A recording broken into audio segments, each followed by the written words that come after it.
Hey, watch at the end of this video. We got a contest and you could be the winner.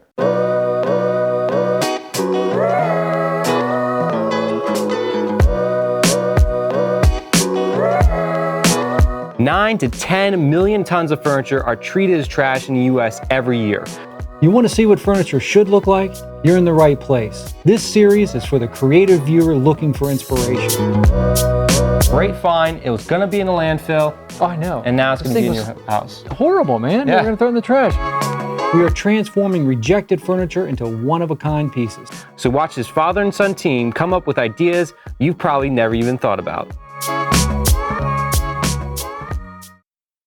Okay, so it's day 2 for the Silverback Loveseat. We went ahead and took out all the staples and nails for the inside, arms, and back. Now the thing is, unfortunately, there is no muslin protection or fabric that's protecting the foam from the sand. So we're gonna have to go ahead and put back the actual leather to a degree. We're using smaller staples so it's easier to take out, but the leather is gonna act as a protection for the foam instead of using any plastic or muslin that we were going to use anyway. So once we get this step done, we're able to see what that wood's going to look like and how that's gonna change this project, if it is. Okay, I got the inside back in its place basically to give it protection against the sand as much as possible. But I'm going to move on to something else that I think is going to be important to you. Is most people get rid of their furniture for 2 reasons. One, the cushions are completely worn out and they don't give them any more support, and or the fabric is just so dirty it's disgusting. So I'm going to show you how a quick, easy way to clean your own furniture in your house fast and effective. So let's get to doing that.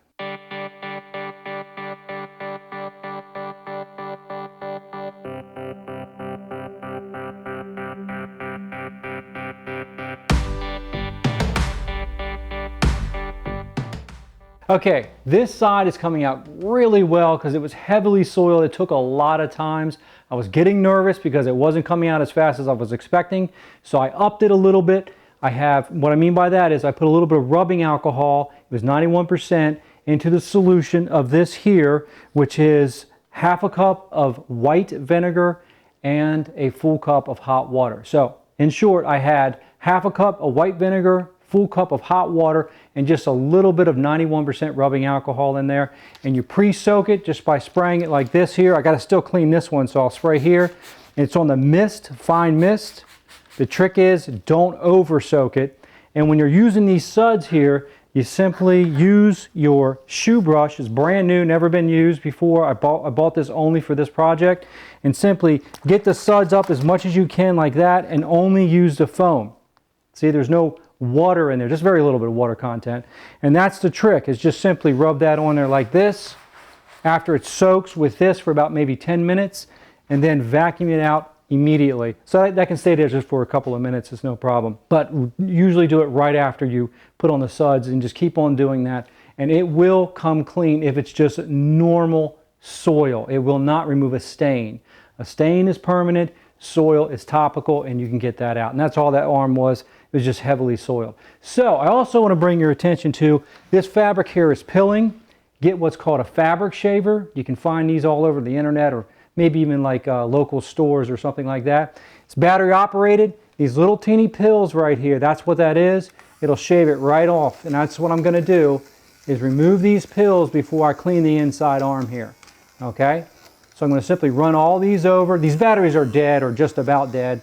So they're not moving as fast a blaze as I'd like them to, but nonetheless, I'm going to run all these over, get me some new batteries, and I'll clean those pills right off, clean the inside arm, and it's looking a lot better than what it was. So that's a good way of cleaning your furniture. One little tip though, if you have a velvet, do not do this, okay? Velvets are really hard to clean. You have to go with the pile where it's laying down. If you take a brush on your velvet and run it all around like that, before you know it, you're going to have a crushed velvet. It's going to look terrible and you're never going to get that out. So do not do this with a velvet. And if you're really, really needing to clean it and you're saying, look, I'm going to throw this thing out if I don't clean it because it's embarrassing or ugly or just nasty, then you have to go with the pile down like this. You can only brush in one direction and vacuum in one direction, okay? And let it dry like that. Do not go back and forth with a brush or the vacuum. So I'm gonna get busy. Okay, so I went ahead and got some sand. The only sand that they had available was play sand, which is the wrong type of sand if you're trying to sandblast something. It's a little bit too coarse and thick. It has some rocks in there and clogs up the sandblaster really fast. So to remedy this, I had to go ahead and take a mesh, put it on the top of a cardboard box, pour the sand on top of the mesh, and then pat it with my hands from underneath while straddling the box. So thank God my neighbor did not show up and see me doing that. If he did, I guess I would just have to say, it's for YouTube.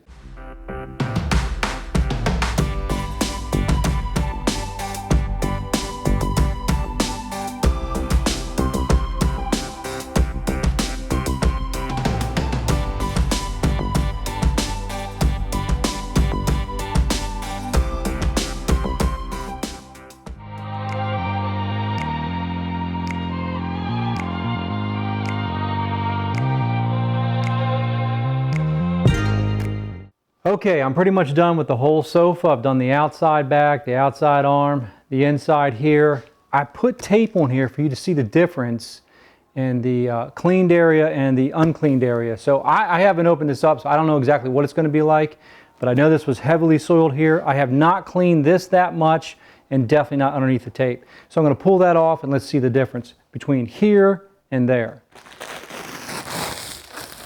Oh wow, look at that line. That's pretty good. Okay, and that's all just done by clear dish detergent, a shoe brush, some white vinegar mixed in with hot warm water, a little bit of rubbing alcohol, and it's perfectly fine. So if you want to do this, rather than throwing it away, definitely consider cleaning it first. That could be all it takes to bring it back to life. Do it in an inconspicuous area, like on the back of your zipper bands or something like that. Let it dry and see if it discolors it or anything like that. I'm having no problems, and the truth, it was so ugly, I don't really care. I know it's clean, it looks better now. So try this, and I think you're gonna have great results. Okay, I'm cleaning up underneath the tape, that is where the tape was hiding all that soil. It's lifting quite well. I'm gonna keep on doing until I can tell that all the dirt, at least that I'm gonna get out, is gone. Remember, you probably already know this, but when something's wet, it already looks a little bit darker. So when it dries, it's going to look a little bit lighter.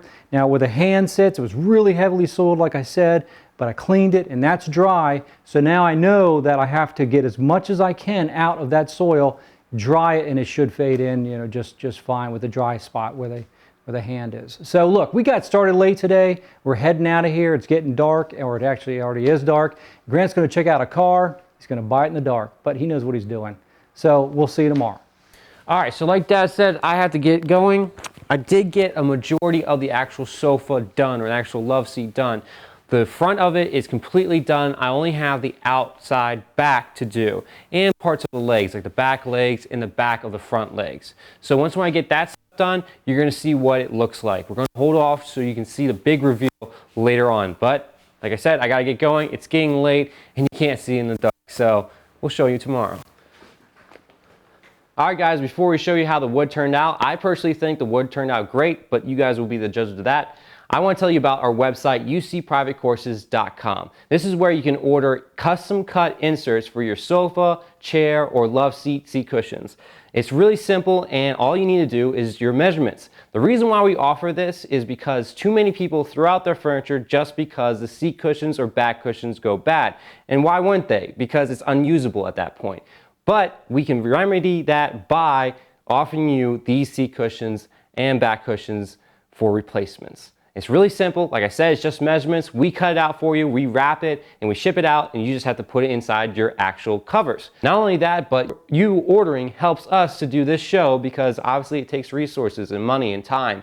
And the foam is the best supplier that we have for those, so that we can keep doing these films. So you're supporting us, and you're helping yourself as well.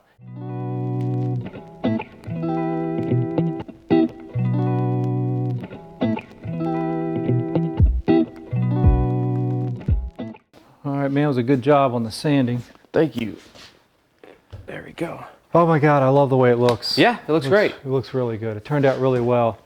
I noticed out there's some kind of, or noticed earlier some kind of like stick or something here. Yeah, unfortunately they did have that, so we're gonna have to try to sand that a little bit more. We still have some sanding to do since we did the sandblasting. It's very coarse and it's really rough right now. It is. So what's the grit that we're gonna be using? We're gonna go to 120. Right, then 360. And 360 or even higher. Yeah, hopefully 600 and get this thing really smooth. Smooth as we're gonna get it. Yeah. Right.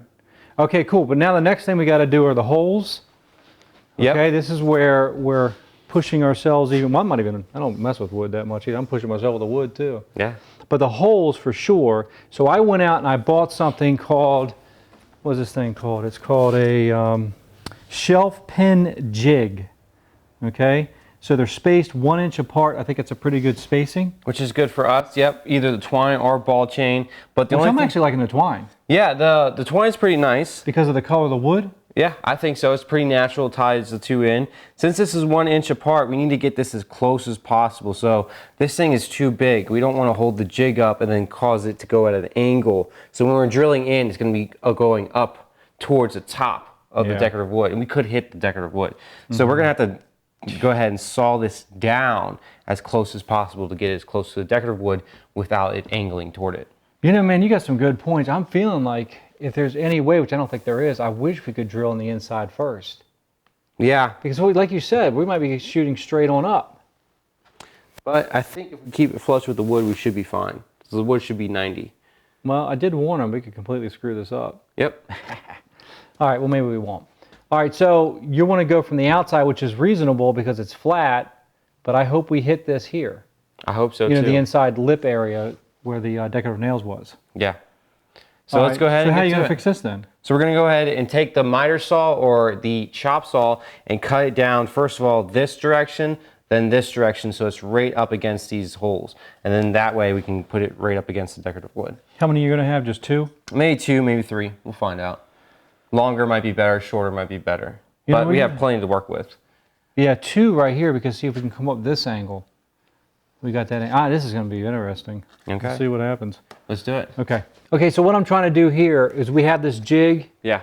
And I want to make sure that the wood lines up just fine from this side with the drill bit. I'm talking about going through, that it's not going to get out of line. So I'm trying to make sure I'm dropping.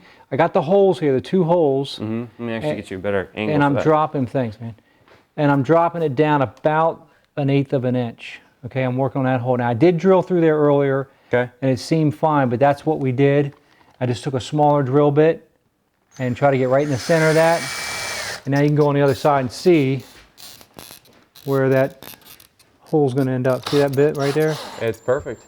Okay, so I think we're safe. But what we want to do is cut this on the chop saw where there's 1/8 of an inch. Right, along the holes. And you'll see that closer up on the chop saw. It's kind of hard to see in the air because obviously it's clear and, you know, there's nothing to really reflect back to the camera. Yeah, so you want to cut that. Yep. And I'm going to start sanding. Sounds good. Okay.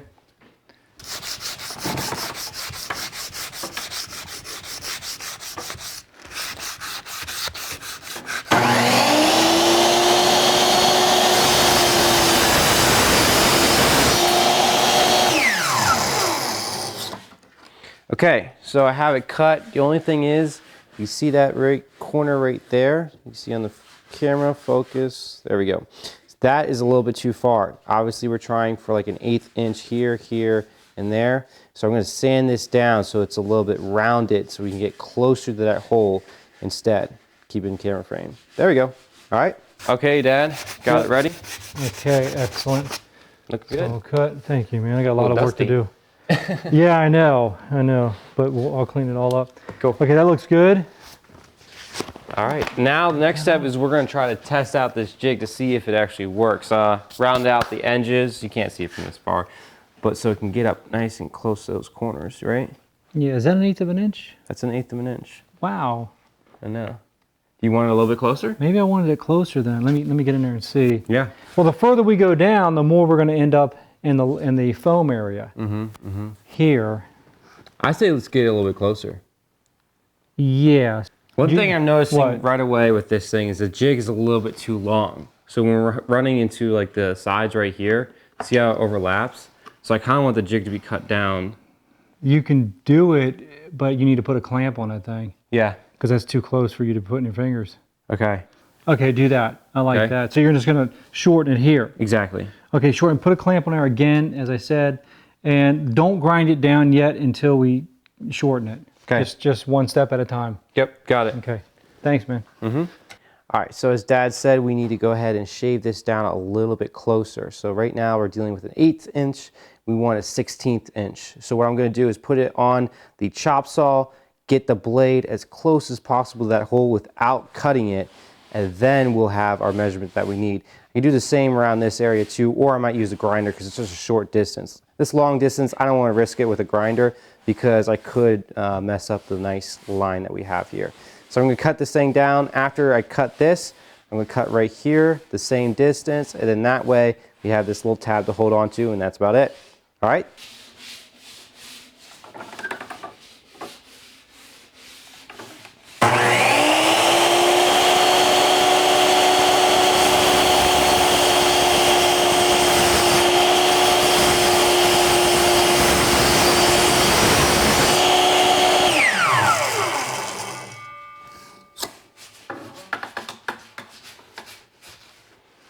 Yeah, if that's not close, I don't know what is.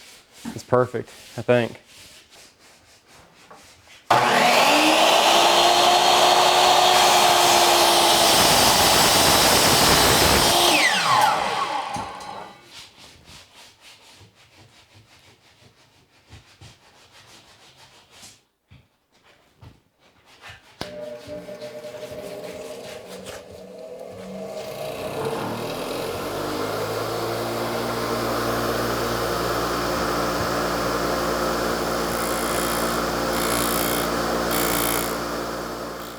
All right, friend. Okay, man. Got the sides nice and clean. It looks perfect. Let's give a test on it. Let's do it. Okay. Looking nice. Sanding's looking nice. All right, let's switch this out real quick. Yeah, I got a good amount still to do. Actually, too, the actual rim of the bit guide is about 1/16 of an inch. So I got even closer to the hole. It's really like 1/32. Okay, that's fine. So it should work fine. Do the corner first. I think so, like right there looks pretty good. Like that? Yeah. You brought out to my attention it doesn't go as deep as I was hoping. No, but should be a good guide.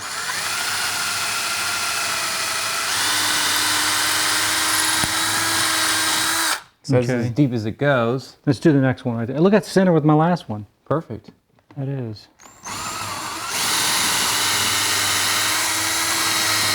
Let's do 3. Okay. Wait, okay. This should cut through.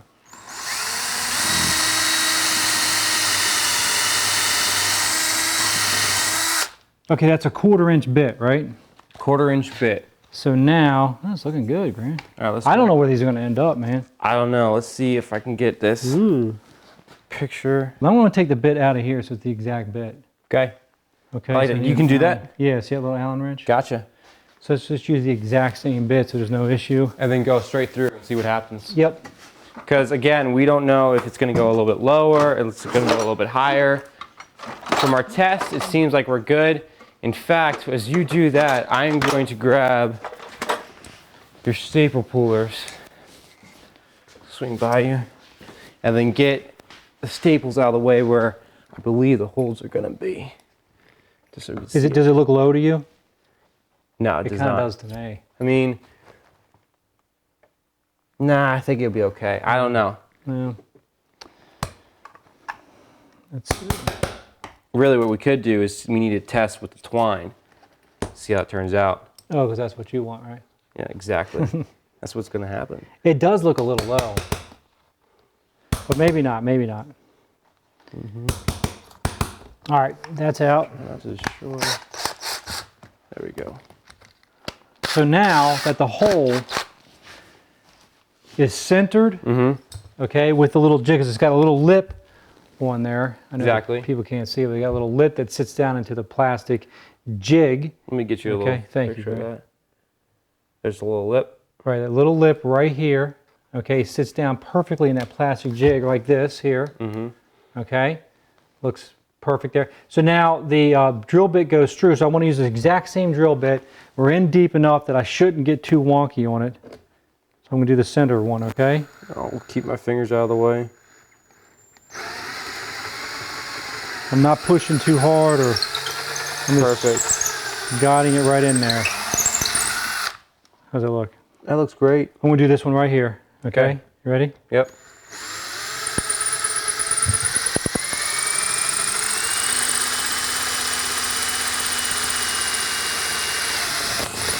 Grabbing that, whoa. Good? Good. Ow, that hurt. Yeah, there's We're all a staple good? right there. Yeah, I just introduced found it. myself. So I can't tell if I'm exactly level or not. I'm not pushing, so I'm not forcing it. No, I like it. We're looking good? I like it. Woo! Okay, good. Whoa, that was right in my face. Sorry. That was all right. What do you think? You probably are off like it. getting at my level. I like Better it. off. I really do. Okay. Okay. So now That's we just gonna work, have, man. what, 250 more to do. That's it. Simple. So simple. Easy. I'm liking the wood, though. I'm Okay. really liking the wood. Beautiful job. Thank you. That's just the 120. So I'll make it a little smoother. Some of the spots are rough, but that's normal. That is. This thing's 42 years old? Yeah. And, I mean, it lived through us and me. And that's Yes, my sister sir. and I. Yep. Mostly me. Mostly you. So it's going to be fun. Let's see what it looks like. Okay. So now we're going to move on. Okay. So now onto the contest. Yeah. We got a cool prize. We like this book a lot. We know you're going to like it. It is called Handmade Modern, okay, by Todd Oldham. That's the name right there. Todd Oldham. Great guy, excellent designer. This says here, mid-century inspired projects for your home. So you're going to love this book. It can be yours if you get this right for our contest. What is that? And our contest is actually pretty cool. It's about how many nails were inside the love seat before we took them all out. Now we measure nails in feet because obviously counting them takes too long. So we have our feet that we measure it with, and that's what we're going to be doing. So is it A, 21 feet were in this love seat? That we had to take out. Take them all Exactly. out. B, 18, C, 26 and a half, or D, 24 and a half. What's your answer? Yeah. Okay. So simply put the answer below in the comments. You can make it really simple. You can spell it all out like A, 21 feet or whatever, or you can just do A, B, C, or D. And we're going to get you this book absolutely free. No shipping, of course. There's no strings attached. Straight to you. So, and enjoy. Get started on your projects. I mean, they got projects in here from coffee tables. Yeah, they have like tables. headboards and stuff Yeah. like that. It's really cool. I mean, little chairs. Absolutely. Simple projects that you can take on like a weekend warrior would. Yeah, absolutely. I mean, it's a great book. So it's yours if you get it right. Okay. Yeah, so now we're going to keep on drilling out these holes. It's going to take a little while, but sanding. You'll see what it's going to look like later on. But for right now, go ahead and check out this playlist that we have. It's a mid-century modern. It's a red wool that we did for this chair. It's a beautiful chair. We actually gave it away to Mike, so shout out to Mike. Hope you're enjoying it because I think he moved. Yeah, I so think hopefully he did that's move. going well for him. Right, But exactly. he's got that chair now. If you want to check that out, check that video, and also another video down here as well. That's right. Please subscribe if you haven't already. Give us a thumbs up and share it with friends because we really enjoy this. We want you to go along with us. Oh yeah, All right, so let's get busy. let's do it.